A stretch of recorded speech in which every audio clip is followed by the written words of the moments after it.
Assistant Treasurer Anut Kumar Deuri, Office in Charge Hemanta Tait, Assistant Office in Charge Sony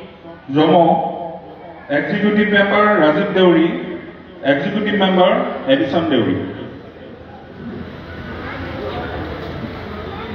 অনাগত দিনত যি কাম হ'ব এই কমিটিৰ দ্বাৰাই আপোনালোকৰ সকলো কাম কাজ পৰিচালনা হ'ব। গতিকে আপোনালোকক বিনম্ৰতাৰে অনুৰোধ কৰিছোঁ যে আপোনালোকৰ যি ভুল ত্ৰুটি আছে, যি অসুবিধা আছে, এইসমূহ আপোনালোকে কমিটিৰ লগত যোগাযোগ কৰি পেলাই অনাগত দিনত কৰি ল'ব।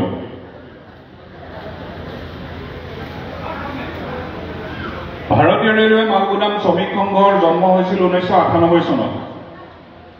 1998 চনত ৰাষ্ট্ৰীয় মহামন্ত্ৰী আমাৰ national general secretary Arun Kumar Paswan ছাৰৰ নেতৃত্বত আমি বিভিন্ন সময়ত আন্দোলন কৰি আহিছিলোঁ শ্ৰমিকসকলৰ হক অধিকাৰৰ কাৰণে, আৰু বিভিন্ন সময়ত আমি সংসদ ভৱন ঘেৰাওকে আদি কৰি জেল ভৰোৱা আন্দোলন, বিভিন্ন কাৰ্যসূচীত আমি অংশগ্ৰহণ কৰিছিলোঁ। বিভিন্ন ঘাট প্ৰতিঘাতৰ মাজত আমি আহি আজি এই অৱস্থা পাইছোঁহি। মই বিশেষ ইউনিয়নৰ বিষয়বস্তু, ইউনিয়নৰ জন্মৰ কাহিনী ডিটেইলছত ক'বলৈ নাযাওঁ, সকলোৱে জানে।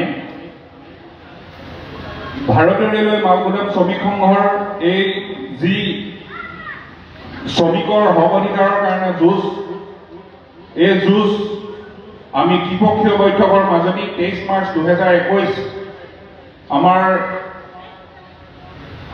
পূৰ্বৰ লেবাৰ মিনিষ্টাৰ সন্তোষ গংগোৱাৰৰ নেতৃত্বত আমি ত্ৰিপাক্ষিক বৈঠক অনুষ্ঠিত কৰিছিলোঁ, আৰু আপোনালোকৰ হৈ আমি 13 ডিমাণ্ড আগবঢ়াইছিলোঁ। আৰু সেই যি 13 ডিমাণ্ড আমাৰ ৰেল পাছ, মেডিকেল আইডিকে আদি কৰি ইউনিফৰ্ম, থকা ঘৰ, বিশ্ৰামালয়, লেট্ৰিন বাথৰুমৰ ব্যৱস্থা, কেণ্টিনৰ ব্যৱস্থা, এই সকলোসমূহ আমি দাবী জনাই আমি ৰেল মন্ত্ৰালয়, শ্ৰম মন্ত্ৰালয় আৰু ভাৰতীয় ৰেলৱে মালগুদাম শ্ৰমিক সংঘৰ নেতৃত্বত আমাৰ ত্ৰিপাক্ষিক বৈঠক অনুষ্ঠিত হৈছিল। আৰু সেই ত্ৰিপাক্ষিক বৈঠকৰ আলমত আমাৰ এই সকলোসমূহ দাবী পাছ কৰা হয়। আৰু লগতে মই আৰু এটা কথা আপোনালোকক জনাব বিচাৰিছোঁ, আমাৰ যি দেশত ব্ৰিটিছ শাসন কালৰ পৰা প্ৰথম ট্ৰেকত চলা গাড়ীখন হৈছে ৰেলগাড়ী, যি মালগাড়ী। প্ৰথম পেচেঞ্জাৰ ট্ৰেইন অহা নাই, প্ৰথম মালগাড়ী আহিছে। আৰু সেই দিনৰ পৰা আমাৰ শ্ৰমিকসকল শোষিত নিষ্পেষিত হৈ আহিছে। গতিকে সেই 44 যি শ্ৰম কানুন ব্ৰিটিছ শাসন কালৰ পৰা আছিল, সেই সন্তোষ কুমাৰ গংগোৱাৰৰ নেতৃত্বতেই 4টা কোডত বিভক্ত কৰি 4 লেবাৰ কোড হিচাপে লোকসভা ৰাজ্যসভাৰ পৰা বিল পাছ কৰা হয়। আৰু সেই বিলৰ অন্তৰ্গত অকুপেশ্যনেল ছেফটি কোড, যিটো অকুপেশ্যনেল ছেফটি কোড বিল, তাৰ অন্তৰ্গত আমাৰ সমূহ দাবী, যি 13 দফীয়া দাবী আছিল, সেই সমূহ দাবী তাত সন্নিৱিষ্ট হৈ আছে আৰু এইসমূহ পাছ হৈ আছে।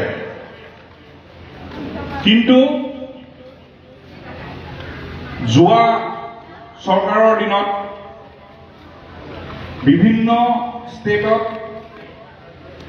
অপজিশ্যন পাৰ্টি থকাৰ কাৰণে, অপজিশ্যনৰ চৰকাৰ থকাৰ কাৰণে বহুত ৰাজ্যই অপোজ কৰিছিল যে এই বিলখন সংশোধন হ'ব লাগে, সংশোধনী কৰি পেলাই কাৰেকশ্যন কৰিব লাগে। গতিকে তাৰ কাৰণে সেই লেবাৰ কোড 4টা ইমপ্লিমেণ্ট কৰা নহ'ল। আৰু আমাৰ কাৰণে খুব সৌভাগ্য, আকৌ এবাৰ মোদী চৰকাৰ আহিছে। অনাগত দিনত কাইলৈ 9 জুন, কাইলৈ চৰকাৰ ফৰ্ম হ'বলৈ গৈ আছে। আৰু চবতকৈ ভালৰ খবৰ আমাৰ কাৰণে, যিহেতু আমাৰ অৰুণ কুমাৰ পাছৱান ছাৰ আৰু মনোৰঞ্জন ছাৰ বাই বাৰ্থ বিহাৰৰ হয় বিহাৰ প্ৰদেশৰ পৰা আমাৰ ভাৰতীয় ৰেলৱে মাল গোদাম শ্ৰমিক সংঘৰ জন্ম হৈছিল আৰু শুনি আপোনালোকে সৌভাগ্য হ'ব যে বৰ্তমানৰ যি নতুন চৰকাৰ তাৰ ৰেল মন্ত্ৰী আমাৰ বিহাৰৰ পৰা হ'বলৈ গৈ আছে আৰু এইবাৰ আমাৰ যিকণ কাম বাকী আছে এই সকলোখিনি কাম আমাৰ সম্পূৰ্ণ নিয়াৰিকে হৈ উঠিব আৰু সেই যি লেবাৰ কোড আপোনালোকক কৈছো অকুপেশ্যনেল ছেফটি কোডৰ অন্তৰ্গত যেতিয়া লাগু হ'ব চৰকাৰ গঠন হোৱাৰ 90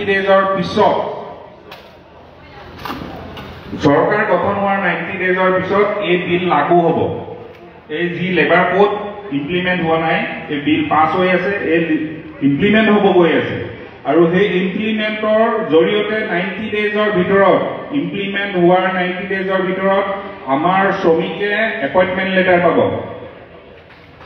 যি বিভাগৰ তেওঁ কৰ্মচাৰী তেওঁ সেই বিভাগৰ আণ্ডাৰত তেওঁ এপইণ্টমেণ্ট লেটাৰ পাব তেওঁ খেদিব নোৱাৰে তেওঁ চেলাৰী স্লিপৰ পে স্লিপৰ ষ্ট্ৰাকচাৰ অলৰেডি লেবাৰ কোডত আছে মই কাগজখিনি আজি আহোঁতে লৈ অহা নহ'ল ভুলবশত নহ'লে মই আপোনালোকক অৱগত কৰি দেখাব পাৰিলো হয় আপোনালোকৰ সেই যি সুবিধা সেই সকলোসমূহ পাছ হৈ আছে খালি ইমপ্লিমেণ্ট হ'বলৈ বাকী আছে আৰু নতুন চৰকাৰ হোৱাৰ 90 ডেজৰ ভিতৰত আপোনালোকৰ এই সকলোখিনি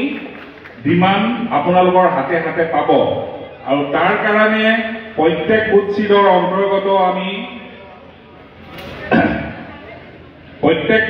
অন্তৰ্গত গুদাম কমিটিক আমি দায়িত্ব দিয়া হৈছে যে শিফটিং প্ৰক্ৰিয়া মাধ্যমে শিফটিং মানে আপোনালোকে নাভাবিব আজি আমি পাৰ্মানেণ্ট হৈ গ'লো বুলি শিফটিং শব্দটোৰ অৰ্থ হৈছে আপোনালোকৰ যি ব্যৱস্থাপনা আপোনালোকৰ যোনে কাম কৰি আছে বাহিৰত আছে ভিতৰত আছে যোন ব্যক্তি যিমানখিনি শ্ৰমিক আছে এই সকলোৰে ডাটাবেছ মন্ত্ৰালয়ে বিচাৰিছে আৰু সেই মন্ত্ৰালয়ে যি ডাটাবেছ বিচাৰিছে সেই ডাটাবেছৰ প্ৰক্ৰিয়াটো আপোনালোকৰ কোন গুদামৰ আপুনি চৰ্দাৰ আছে মুন্সি আছে লেবাৰ আছে সেই 14জনীয়া গেং যিটো ডিপাৰ্টমেণ্টেল লেবাৰ ছিষ্টেমৰ জৰিয়তে আমাৰ লাগু হ'ব গৈ আছে যিটো FCI প্ৰযোজ্য হৈ আছে FCI ৱৰ্কাৰ্ছৰ ডিপাৰ্টমেণ্টেল লেবাৰ ছিষ্টেমৰ জৰিয়তে 1.5 লাখৰ পৰা 3 লাখ টকা পৰ্যন্ত দৰমহা পাই আছে গতিকে আমাৰ সেই ব্যৱস্থাপনা আমাৰ লাগু হ'বলৈ গৈ আছে গতিকে এই গোটেই প্ৰক্ৰিয়াটো শিফটিং প্ৰক্ৰিয়াৰ মাধ্যমেদি আমাৰ 14জনীয়া গেং হ'ব এজন চৰ্দাৰ থাকিব এজন মুন্সি থাকিব 10জন লেবাৰ থাকিব দুগৰাকী আনচেলাৰী থাকিব আৰু এই গোটেই প্ৰক্ৰিয়াটো শিফটিঙৰ মাধ্যমেদি আপোনালোকক চিষ্টেমাইজ কৰি আপোনালোকৰ যি গেং লিষ্ট এই গেং লিষ্টৰ সূচীসমূহ আমি অনতিপলমে চৰকাৰ মানে লেবাৰ মন্ত্ৰালয় আমাৰ বাপেক হৈছে শ্ৰম মন্ত্ৰালয় আমি শ্ৰম মন্ত্ৰালয়ৰ অধীনত আমি ৰেল মন্ত্ৰালয়ৰ পৰা আমাৰ যিখিনি ডিমাণ্ড আমি উপলব্ধ পাম গতিকে আমি এই গেং লিষ্ট সূচীসমূহৰ জৰিয়তে আমি শ্ৰম মন্ত্ৰালয়ক যেতিয়া জমা কৰিম শ্ৰম মন্ত্ৰালয়ৰ পৰা ৰেল মন্ত্ৰালয়লৈকে যাব আৰু নেক্সট অনাগত 3 মাহৰ ভিতৰত আমাৰ ভেৰিফিকেশ্যন গুদামে গুদামে আৰম্ভ কৰিব ডিপাৰ্টমেণ্টে আৰু সেই ডিপাৰ্টমেণ্টৰ জৰিয়তে আমাৰ সকলো লোকৰ যি 13 ডিমাণ্ড আমি পাছ কৰি আন্দোলন কৰি আপোনালোকৰ কাৰণে পাছ কৰাই আনি থৈছো এইসমূহ আপোনালোকৰ হাতত উপলব্ধ হ'ব আৰু সকলো কৰ্মমুখী আৰু কৰ্মৰত হ'ব গতিকে আপোনালোকে অলপ ধৈৰ্য ধৰিব পাৰিবনে নাই আৱাজটো কম আহিছে আপোনালোকে ধৈৰ্য ধৰিব পাৰিবনে নাই থেংক ইউ গতিকে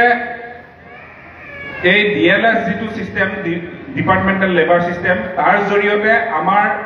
শিফট ওয়াইজ ডিউটি হ'ব যিটো শিফটিং প্ৰক্ৰিয়া আপোনালোকৰ আৰম্ভ হ'ব শিফট ওয়াইজ যিটো গ্যাং ওয়াইজ